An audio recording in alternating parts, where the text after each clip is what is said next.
નમસ્કાર, કોમોડિટી રિપોર્ટમાં આપનું સ્વાગત છે અને હું છું ઝરણા અલગટ્ટી. તો આ સપ્તાહ આપણે કઈ કોમોડિટી ફોકસમાં રહી હતી એની વાત કરી લઈએ. એ પહેલા એ વાત કરી લઈએ કે આ સપ્તાહ આખું જે છે એ ખાસું એવું ઇવેન્ટફુલ સપ્તાહ રહ્યું હતું. આ સપ્તાહની અંદર આપણે ખાસી એવી ઇવેન્ટ જોઈ હતી, જેમ કે યુએસના નોન ફાર્મ પેરોલના આંકડા આવ્યા હતા, ઓપેકની બેઠક પણ હતી અને આ ઉપરાંત ચાઇનામાંના ઇન્ડસ્ટ્રીયલ આંકડાઓ પણ આપણે જોયા હતા. તો આ તમામ વૈશ્વિક પરિબળો એવા હતા કે જેની અંદર આપણે નોન એગ્રી કોમોડિટી ઉપર થતા જોઈ છે.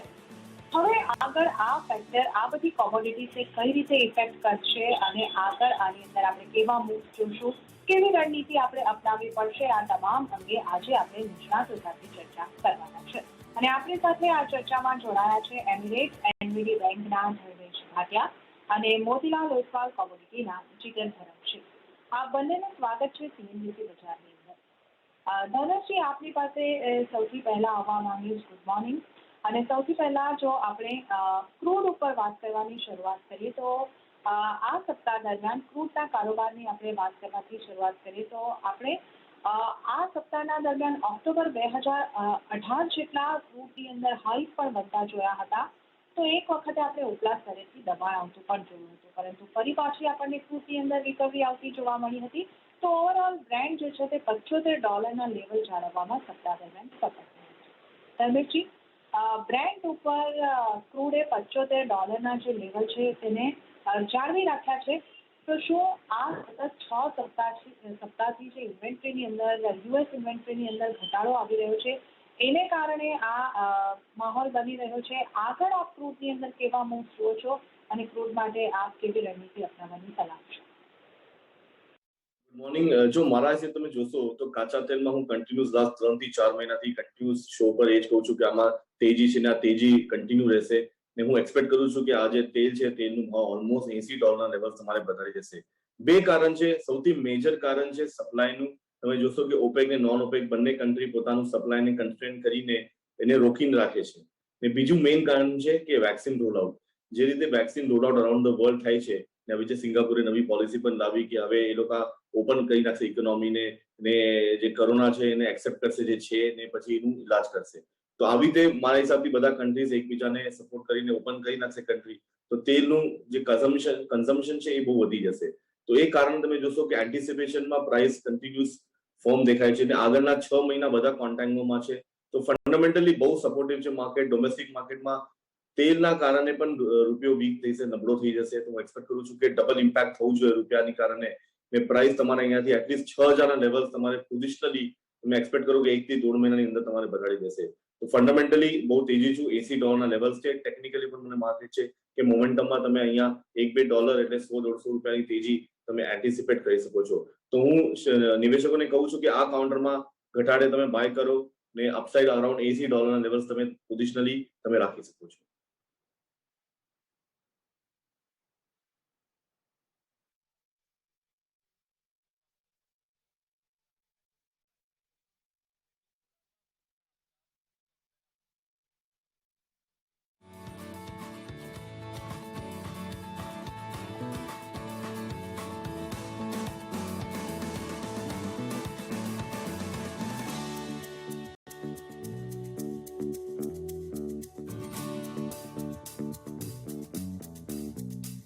આગળથી આપણને ક્રૂડ ઉપર આ સલાહ મળી રહી છે અને હવે તો આપણે જીગરજી પાસે જઈએ. જીગરજી, આ સપ્તાહ દરમિયાન આપણે ડેલ્ટા વેરિયન્ટની ચિંતાઓ પણ જોઈ છે, જેને કારણે અમુક દેશોની અંદર આપણે લોકડાઉન પણ લાગતા જોયા છે. તો આ બધાની વચ્ચે આપ ક્રૂડને કઈ રીતે જુઓ છો? ક્રૂડની અંદર આપ કઈ રીતના મૂવ આવે એવું એક્સપેક્ટ કરી રહ્યા છો? જી હા, અગર આપણે જોઈએ તો ક્રૂડના જે ઓવરઓલ જે અપસાઇડનું મોમેન્ટમ છે એ એઝ ઓફ અગર આપણે જોઈએ તો અનસ્ટોપેબલ દેખાય છે. અને નો ડાઉટ જેવી રીતે આપણે જોઈએ છીએ કે જે ડેલ્ટાના અને કોવિડના જે નવા નવા વેરિયન્ટ્સ આવે છે તો નો ડાઉટ ખાસ કરીને as of now Asian countries, Australia અને એ બધી જગ્યા પર થોડુંક વધારે કન્સર્ન્સ અરાઇઝ થઈ રહ્યા છે. અને અગર આપણે જોઈએ તો યુકેમાં બી ફરી રીતે એક નંબર ઓફ કેસીસ ફરી વધી રહ્યા છે. તો નો ડાઉટ એ એક કન્સર્ન્સ તો છે, બટ અગર બીજી તરફ અગર એક પોઝિટિવ ફેક્ટર જોઈએ તો જેટલી બી વેક્સિન્સનો રોલ આઉટ થઈ રહ્યો છે બધા જ કન્ટ્રીઝમાં ગ્લોબલી, તો બધા જ કન્ટ્રીઝના તરફથી એક થોડુંક પોઝિટિવ આઉટકમ આવે છે કે ક્યાંક ને ક્યાંક આ જે વેક્સિન્સ છે એ જે વેરિયન્ટ છે એને બી ક્યાંક ને ક્યાંક રીતે સપોર્ટ કરશે અને ફર્ધર જે ઇન્ફેક્શન વધારવાની જે પેસ છે એને કંટ્રોલ કરી લેશે ધીરે ધીરે જઈને. તો આ એક પોઝિટિવ ફેક્ટર છે. અને બીજા બધા ફેક્ટર્સ અગર આપણે જેવી રીતે જોઈએ કે overall global growth continuously improvement દેખાય છે, ખાસ કરીને યુએસ, યુરોઝોન, ચાઇના જે મેજર ઇકોનોમીઝ છે અને જે મેજર ક્રૂડ ઇમ્પોર્ટિંગ કન્ટ્રીઝ છે ત્યાં એક સારું ગ્રોથ દેખાય છે.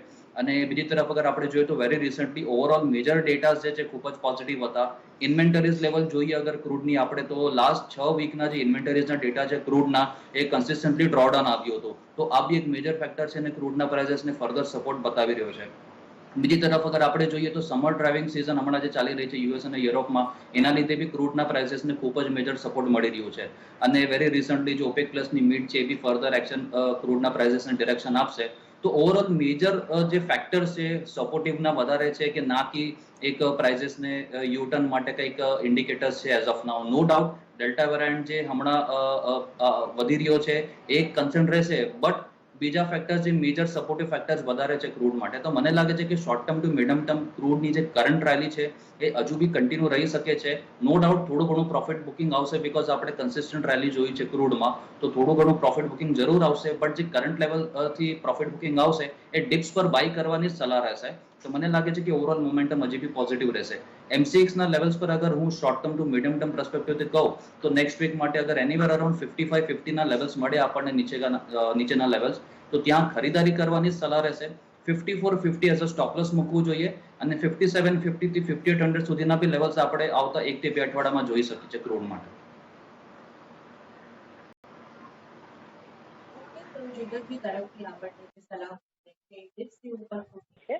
તો આ સલાહ અહીંયા આગળથી આપણને જુગરજી તરફથી મળતી દેખાઈ રહી છે. ધર્મેશજી, આપ શું કોલ આપવા માંગશો ક્રૂડ પર?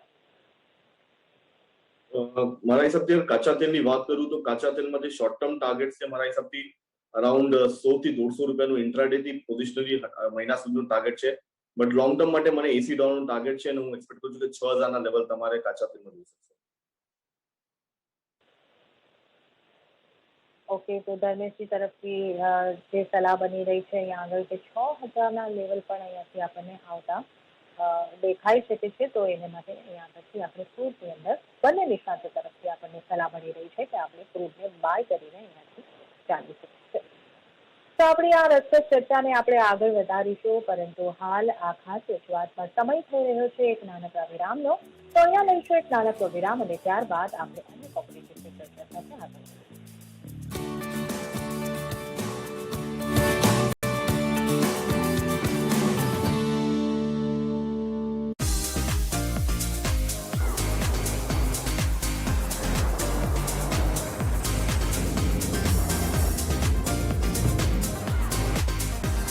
New Jaguar F-Pace, hard to forget. यारा, चारे के सिवा और क्या है सहारा? अमूल पशु आहार, इससे गाय सिर्फ बाहर से ही नहीं अंदर से भी स्वस्थ रहे और दूध भी भरपूर दे। पर अमूल पशु आहार से मेरी गाय स्वस्थ होगी, इसकी क्या गारंटी है? अमूल के 36 लाख किसानों की गारंटी है। अमूल पशु आहार, ये बना है एशिया की सबसे बड़ी पशु आहार फैक्ट्री में। इससे आपके पशु को मिले संतुलित आहार ताकि वो सिर्फ बाहर से नहीं अंदर से भी स्वस्थ और तंदुरुस्त रहें। अमूल पशु आहार, किसानों की गारंटी। अरे भाभी जी, बड़े दिन बाद मुझे बेस्ट डायमंड ज्वेलरी दिखाओ। ये एक्सचेंज करा लूं? बेटा, एक्सचेंज में ज्यादा नहीं, सिर्फ 5% कटेगा। वाह! पेश है 95% एक्सचेंज वैल्यू और 90% बाय बैक भी। किसना डायमंड ज्वेलरी શેર બજારની ચડતી પડતીમાં નફો કરાવી બનાવ્યા સમૃદ્ધ, સમય પહેલા ચેતવીને બચાવ્યા આપના નુકસાનો, સુરક્ષિત કર્યા રોકાણ, આપી હંમેશા સચોટ સલાહ, કોમોડિટીમાં કરાવ્યો નફો, વાત હોય પ્રોપર્ટીની કે પછી અવનવા ગેજેટ્સની, की હોય पर्सनल फाइनेंसनी के टैक्स प्लानिंग નિવેશને બનાવ્યા સફળ। તો આવો ઉજવીએ સમૃદ્ધિના આ 7 વર્ષ 1 જુલાઈએ CNBC બજાર પર। બજારના દિગ્ગજ એક્સપર્ટ સટીક અને સચોટ વિશ્લેષણો સાથે આપશે કોલ, સલાહ જે અપાવશે અચૂક નફો, expert advice, calls on fire, દિવસભર માત્ર CNBC બજાર પર। બજારના તમામ ઉતાર ચઢાવની છે જેમને ખબર, દેશ વિદેશના બજારો પર છે જેમની ચાંપતી નજર, તમારા રોકાણોને સુરક્ષિત કરશે અને આપશે નફો. માર્કેટ માસ્ટર્સ માત્ર સીએનબીસી બજાર પર.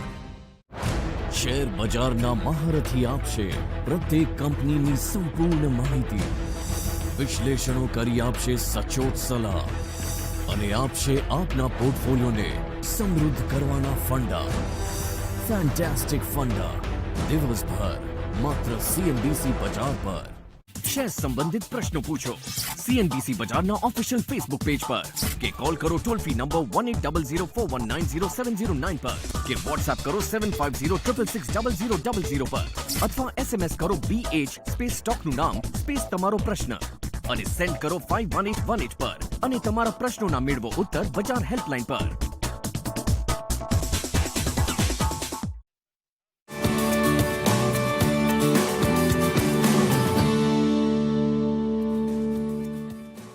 વિરામ બાદ કોમોડિટી રિપોર્ટની અંદર આપનું ફરી એક વખત સ્વાગત છે અને હવે આપણે આ સપ્તાહ દરમિયાન મેટલમાં થયેલા કારોબાર ઉપર જો એક નજર કરી લઈએ તો સમગ્ર સપ્તાહ દરમિયાન આપણે મેટલ્સની કિંમતોની અંદર વોલેટાઇલ કારોબાર જોયો હતો. ડોલરમાં મજબૂતીને કારણે આપણે મેટલ્સની અંદર અમુક દબાણ આવતા જોયા હતા, તો કોરોનાની ચિંતા વધતા મેટલની માંગ ઓછી પડવાનો ભય પણ આપણને મેટલના કારોબાર ઉપર અસર કરતો દેખાયો હતો. ચીનના ઇન્ડસ્ટ્રીયલ સેક્ટરનો નફો ઘટ્યો હતો, તેની પણ એક અસર આપણે મેટલના કારોબાર ઉપર આવતા જોઈ છે. જીગરજી, આ સપ્તાહ દરમિયાન મેટલના પરફોર્મન્સને આપ કઈ રીતે જુઓ છો અને આવનારા સપ્તાહમાં આપણો કઈ મેટલ ઉપર ફોકસ હોવો જોઈએ, કેવી રણનીતિ મેટલમાં રાખવી?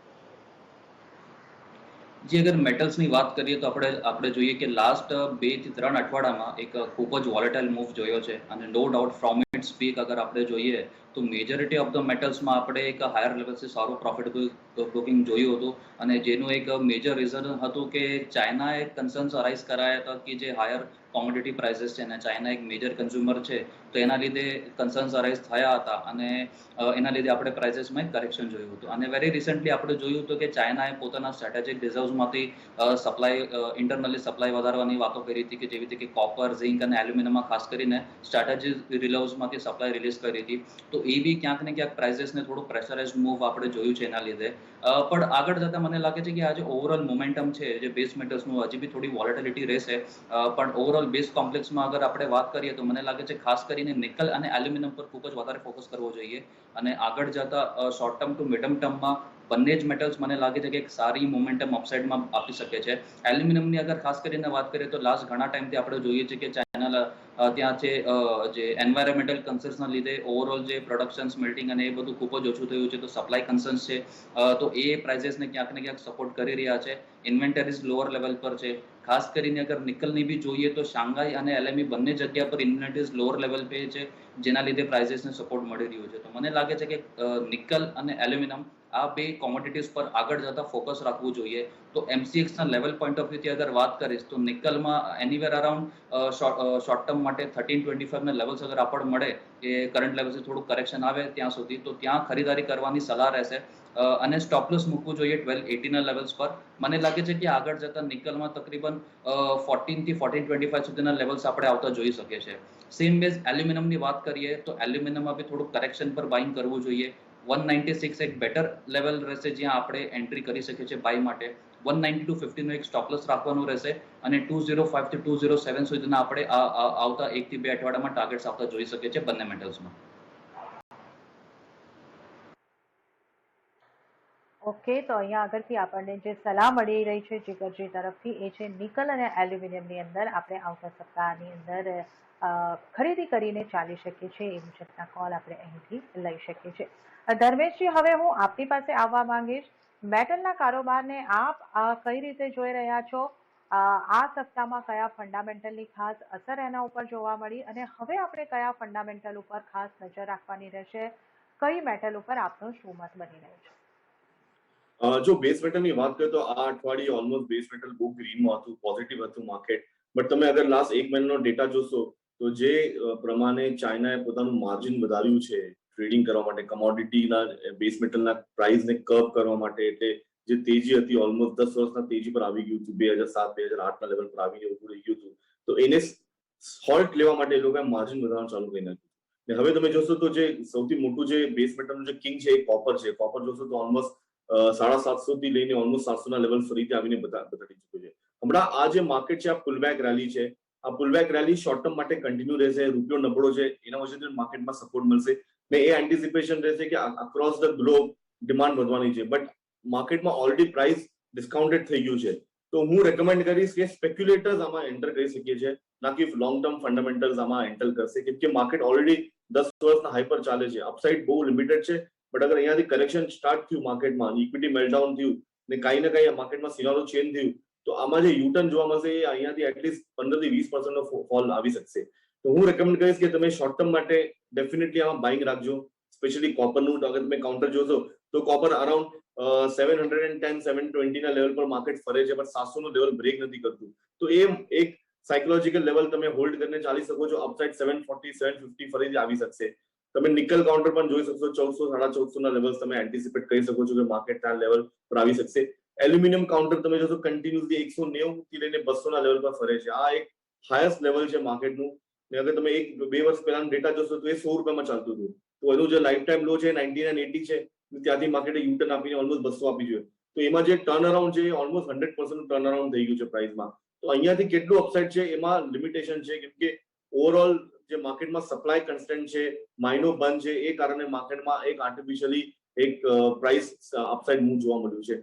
તો આમાં સ્ટેબિલિટી જોવા મળશે, કેમ કે અગર આ વધી વધશે તો ઇન્ફ્લેશન વધશે, પ્રોપર્ટીના પ્રાઇસ વધશે, કન્ઝ્યુમર કોન્ફિડન્સ વધી હશે. તો ઓલમોસ્ટ તમે જોશો કે ઇન્ફ્લેશનમાં હિટ થશે ને ઇન્ફ્લેશન વધ્યું તો ઇન્ટરેસ્ટ રેટ વધશે, ઇન્ટરેસ્ટ રેટ વધશે ફરીથી માર્કેટમાં સેલ ઓફ આવશે. તો આ ચેન છે, આ સાયકલ કન્ટિન્યુ રહેશે. પણ હું રેકમેન્ડ કરીશ કે શોર્ટ ટર્મ માટે, મોમેન્ટમ માટે તમે બેઝ મેટલ કાઉન્ટરમાં તમે તેજી કરી શકો છો, but strict stop loss maintain રાખજો આ અકાઉન્ટ્સ પર.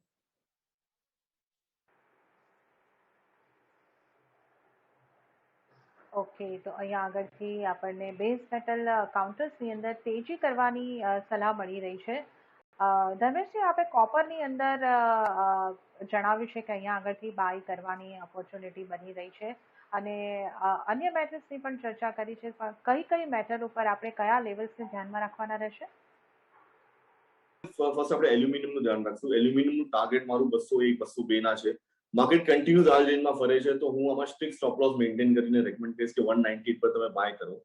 બીજું કાઉન્ટર છે નિકલ, 1340 ના લેવલ પર તમે બાય કરી શકો છો. 1330 ના સ્ટોપ લોસ સાથે 1360 1370 ના ટાર્ગેટ માટે તમે રાખી શકો છો. પોઝિશનલી તમે એન્ટિસિપેટ કરી શકો છો કે રૂપિયો અગર 75 થઈ ગયું તો 1400 નો લેવલ્સ પણ તમારે બતાડી દેશે.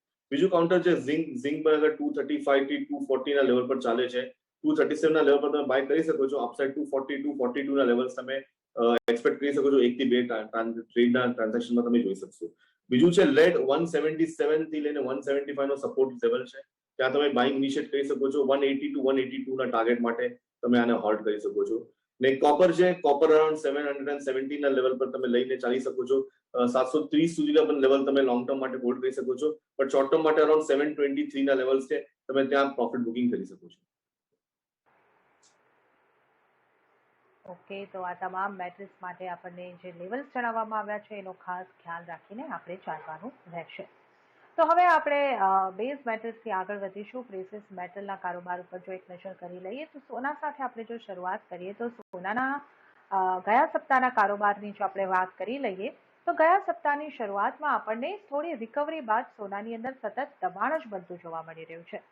સોનાએ આ સપ્તાહમાં 11 મહિનાના નીચલા સ્તરે પણ આપણે પહોંચતા જોઈ લીધું છે.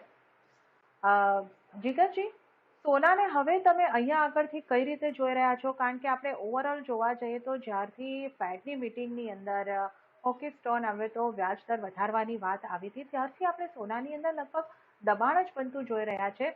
તો હવે આપ સોનાની અંદર આગળ કેવા મૂવ્સ જોઈ રહ્યા છો અને કેવી રણનીતિ અપનાવવાની સલાહ આપશો? એક્ઝેક્ટલી આપણે જોયું હતું કે જ્યારથી જે ફેડનો આઉટકમ આવ્યો છે અને જે કમેન્ટ્સ હતા ખૂબ જ હોકિશ હતા, એક ચેન્જ ઓફ પોલિસી સ્ટાન્સ હતો, તો જેના લીધે આપણે જોયું હતું કે યુએસ ડોલરમાં અરાઉન્ડ એક હવે 92.50 ના લેવલ્સ પર ટ્રેડ રેટ થઈ રહ્યો છે, કે જે 2 મંથના હાયર લેવલ્સ પર છે. અને એના સામે આપણે જે મેજર ઓફ ધ કોમોડિટીઝ છે એના સામે ખાસ કરીને પ્રેશિયસ મેટલ્સમાં એક સારું એક કરેક્શન આવતું જોયું હતું. આપણે અગર જોઈએ તો લાસ્ટ એપ્રિલ અને મે મહિનામાં ગોલ્ડમાં એક સારી તેજી હતી, સિલ્વરમાં તેજી હતી, નિયર અબાઉટ 10% આપણે પ્રોફિટ અપસાઇડ અપસાઇડ મૂવ જોયું હતું, બટ લાસ્ટ મંથમાં ફ્રોમ ઇટ્સ પીક અગર આપણે જોઈએ ઇન્ટરનેશનલી 1900 થી કરીને હવે 1780 સુધીનો લેવલ્સ આવી ગયા છે. તો from its peak around 7% correction જોઈ ચૂક્યા છે. તો નો ડાઉટ ફેડના હોકી સ્ટોન પછી માર્કેટમાં થોડુંક દબાવ જરૂર આવ્યો છે, પણ હવે આપણે જોયું છે કે આગળ જતા લાસ્ટ 8 થી 9 દિવસથી અગર આપણે જોઈએ તો ગોલ્ડ અને સિલ્વર બંને કન્સોલિડેશનમાં ટ્રેડ થઈ રહ્યું હતું અને વેરી ઇમિડિયેટલી લાસ્ટ 2 સેશનમાં સારું એક રિવર્સલ આવતું જોયું છે. નો ડાઉટ ફેડના હોકિસ કન્સર્ન્સના કારણે અપસાઇડ હજી બી લિમિટેડ લાગે છે ગોલ્ડ અને સિલ્વર બંને જ માટે. ડોલર ઇન્ડેક્સ હજી બી હાયર લેવલ્સ પર છે. બીજી તરફ અગર આપણે વાત કરીએ તો જે ગોલ્ડના અને સિલ્વર આઈશેર્સના જે ETF માં બી ઇન્ફ્લોઝ એટલા એટ્રેક્ટિવ નથી, જે કે ઇન્વેસ્ટમેન્ટ ડિમાન્ડ સજેસ્ટ કરે છે કે ઇન્વેસ્ટમેન્ટ ડિમાન્ડ ઇમ્પ્રુવ થાય છે, એવું કોઈ બી ઇન્ડિકેશન એઝ ઓફ નાઉ નથી દેખાતું. CFTC ના ડેટા જોઈએ તો જે નેટ લોંગ છે એમાં બી બહુ સ્ટ્રોંગ એડિશન નથી થતું દેખાતું. No doubt major factor supportive નથી એઝ ઓફ નાઉ ગોલ્ડ માટે, બટ એક જ મેજર ફેક્ટર રહેશે આગળ જતા, not medium term but long term પર્સપેક્ટિવથી આપણે જોયું છે કે ઇન્ફ્લેશનમાં જ્યારે બી વધે છે ત્યારે gold as a safe heaven આપણે જોયું છે કે ગોલ્ડમાં બાઇંગ આવે છે. તો નો ડાઉટ ગ્લોબલી બધી જ ઇકોનોમીઝમાં આપણે જોયું છે કે ઇન્ફ્લેશન એક મેજર કન્સર્ન હમણાં અરાઇઝ થયું છે. યુએસમાં બી અગર આપણે જોઈએ તો ઇન્ફ્લેશનનું જે ટાર્ગેટ 2% હતું યુએસનો, એ હવે 3.4% પર એક્સપેક્ટ કરે છે કે આ વર્ષમાં રહેશે. તો ઓવરઓલ ઇન્ફ્લેશન વધે છે તો આગળ જતા ગોલ્ડની બી ક્યાંક ને ક્યાંક લોઅર લેવલ્સ પર સપોર્ટ મળશે, એક્યુમ્યુલેશન બિલ્ડઅપ થશે અને પ્રાઇસીસને વરી સપોર્ટ થશે. બટ યસ, મીડિયમ ટર્મમાં ઇમિડિયેટ 1 થી 2 અઠવાડિયાના માટે અગર આપણે જોઈશું તો ગોલ્ડ એક બ્રોડ રેન્જમાં રહેશે. અપસાઇડમાં 47,500 થી 600 એક રેઝિસ્ટન્સ છે, ત્યાં જ અપસાઇડ કેપ્ટ રહેશે. ડાઉનસાઇડમાં 46,700 થી 500 આ એક 800 થી 1000 રૂપિયાની રેન્જ રહેશે ગોલ્ડમાં. બટ ઇમિડિયેટ નેક્સ્ટ વીક માટે મને લાગે છે કે થોડુંક પુલબેક બનશે ગોલ્ડમાં. તો કરંટ લેવલ્સ પર નહીં, આઈ વુડ રિકમેન્ડ કે એકાદ બે સેશનમાં let the prices come down a bit, around 46,750 900 સુધીની રેન્જ મળે તો ત્યાં બાઇંગનું રિકમેન્ડેશન સારું રહેશે. But again stick stop loss મૂકવું જશે 46,450 ના લેવલ પર અને 47,500 સુધીના આપણે ટાર્ગેટ્સ આવતા જોઈ શકીએ છીએ ગોલ્ડ માટે. સેમ વેઝ સિલ્વરમાં આપણે જોયું છે કે થોડુંક બેઝ મેટલ્સના લીધે બી સિલ્વરને સપોર્ટ મળ્યું છે, લોઅર લેવલ્સથી રિકવરી સારી આવી છે અને as compare to gold silver થોડુંક સારું એટ્રેક્ટિવ દેખાય છે એઝ ઓફ નાઉ. તો સિલ્વર કદાચ વીકલી પોઈન્ટ ઓફ વ્યૂથી થોડુંક આઉટ પરફોર્મ કરી શકે છે. તો સિલ્વરમાં બી મારી સ્ટ્રેટેજી બાયની જ રહેશે, but again not at the current levels. માર્કેટમાં થોડુંક કરેક્શન પાછું આવી જાય અને એનીવેર અરાઉન્ડ 68,400 ટુ 68,600 એ લેવલ્સ પર બેટર એન્ટ્રી પોઈન્ટ રહેશે. નેક્સ્ટ વીક માટે 67,500 નું સ્ટોપ લોસ રાખવાનું રહેશે અને 70,700 થી 71,000 સુધીના લેવલ્સ આપણે સિલ્વરમાં જોઈ શકે છે. ગોલ્ડ સિલ્વર બંનેમાં તેજી રહેશે, but upside will be limited, તો સ્ટિક સ્ટોપ રાખીને જ કામ કરવાનું રહેશે. ઓકે, તો જીગરજી તરફથી આપણને સલાહ મળી રહી છે કે આપણે સોના અને ચાંદી બંનેની અંદર ઘટાડે ખરીદીની સલાહ મળી રહી છે અને ખાસ સ્ટોપ લોસનું ધ્યાન રાખવાનું છે. ધર્મેશજી, હવે હું આપની પાસે આવવા માંગીશ. આપ હવે સોનાની ચાલને કઈ રીતે જોઈ રહ્યા છો? કયા ફંડામેન્ટલ્સ છે એની આપ ઇફેક્ટ જોઈ રહ્યા છો? કારણ કે આપણે જો વાત કરીએ તો ડોલરની મજબૂતી છે, યુએસ બોન્ડ yieldની અસર છે, કયા ફંડામેન્ટલ્સ છે જેની આપ અસર જોઈ રહ્યા છો અને હવે આપ આવનારા સપ્તાહને માટે સોના માટે કેવી રણનીતિની સલાહ આપશો? જો બુલિયનની વાત કરીએ તો બુલિયનમાં ઓલમોસ્ટ $150 ફોલ જોવા મળ્યું હતું લાસ્ટ સેશનમાં. એનું મેઇન કારણ છે ફંડામેન્ટલી માર્કેટમાં જે બોન્ડ yieldછે એમાં ચેન્જીસ આવી ગયું હતું ને એન્ટિસિપેશનમાં કે 2023 સુધી ઇન્ટરેસ્ટ રેટ વધશે. તો આ જે ઇન્ટરેસ્ટ રેટ વધવાની વાત જેવી આવી માર્કેટમાં, એમાં સારું એક સેલ ઓફ જોવા મળ્યું હતું પ્રાઇસમાં. હવે માર્કેટ સ્ટેબલ થઈ ગયું છે, હવે માર્કેટમાં ઓલરેડી ડિસ્કાઉન્ટ થઈ ગયું છે. મને લાગે છે કે અહીંયાથી હવેથી માર્કેટ ફરીથી એક બાઉન્સ આપી શકશે. તમે અગર આંતરરાષ્ટ્રીય માર્કેટમાં જોશો તો કોમેક્સમાં 1750 ના લેવલ પર માર્કેટ ટક્યો છે અને 1800 ના લેવલ પર માર્કેટ રેઝિસ્ટ કરે છે. ડોમેસ્ટિક માર્કેટની વાત કરું તો 47,000 થી લઈને 47,400 ના લેવલ્સ છે માર્કેટ આ દાયરામાં ટ્રેડ થશે. મને લાગે છે કે રૂપી નબળો થશે અહીંયાથી, રૂપી 75 ના ઉપર તમે જોઈ શકશો આગળ જતા તમે માર્કેટમાં. તો એ કારણે ડોમેસ્ટિક માર્કેટમાં એટલું ઘટાડો આવશે નહીં, ઇનફેક્ટ ફંડ પ્રાઇસ ઉપર જશે. તો હું રેકમેન્ડ કરીશ કે તમે સોનાના કાઉન્ટરમાં ફરીથી તમે તેજી કરી શકો છો. અપ્રોક્સિમેટલી ટાર્ગેટ રાખી શકો છો 47,450 ના. બીજી ચાંદીની વાત રહી તો ચાંદી 50% બુલિયન 50% બેઝ મેટલ કેટેગરીમાં આવે છે. અગર તમે બંને કાઉન્ટરની વાત કરો તો ચાંદી હજી પણ 50% ડિસ્કાઉન્ટમાં ચાલે છે એના પ્રીવિયસ ટોપથી. એનું પ્રીવિયસ ટોપ ઓલમોસ્ટ $50 હતું, તે આજના તારીખમાં $25 પર ટ્રેડ થાય છે. બહેરહાલ અગર તમે કમોડિટીમાં ગોલ્ડની વાત કરો તો ગોલ્ડ $2,000 ના આજુબાજુમાં આવીને ઓલરેડી સસ્ટેન થઈ ગયું છે. તો ચાંદીને અપર હેન્ડ છે, કેમ કે ચાંદી અગર અહીંયાથી તેજી પાડશે તો અહીંયાથી એટલીસ્ટ તમારે $5 થી $4 ની તેજી તમે જોઈ શકશો. અપ્રોક્સિમેટ $30 ના લેવલ્સ છે જે માર્કેટ બ્રેક નથી કરી રહ્યું. તો અગર મને કન્ટિન્યુ રાખવું છે, મેં પોઝિશન મોટી બિલ્ડઅપ કરવી છે, તો હું પ્રિફર કરીશ ચાંદી સોના કરતા, કેમ કે ચાંદીમાં રિટર્ન્સ વધારે એન્ટિસિપેશન છે કરતા સોના કરતા. ઓકે, તો અહીંયા આગળ સોના અને ચાંદી બંનેમાં ધર્મેશજી તરફથી બાયની સલાહ મળી રહી છે, પરંતુ બેમાંથી જો તમારે પ્રેફરન્સ પસંદ કરવું હોય તો તમે ચાંદીને પસંદ કરો એવી સલાહ અહીંયા આગળથી બનતી દેખાઈ રહી છે. ધર્મેશજી, જીગરજી, આપ બંનેનો ખૂબ ખૂબ આભાર. આપ અમારી સાથે જોડાયા અને આખા સપ્તાહમાં ફોકસમાં રહેલી કોમોડિટીઝ અંગે અમારી સાથે ચર્ચા કરી અને અમને રણનીતિ આપી. આપ બંનેનો ખૂબ ખૂબ આભાર. તો આ સાથે આ ખાસ રજૂઆત કોમોડિટી રિપોર્ટમાં પણ હાલ પૂરતું આટલું જ. મને પણ આપશો રજા, પરંતુ આપ જોતા રહો CNBC બજાર. નમસ્કાર.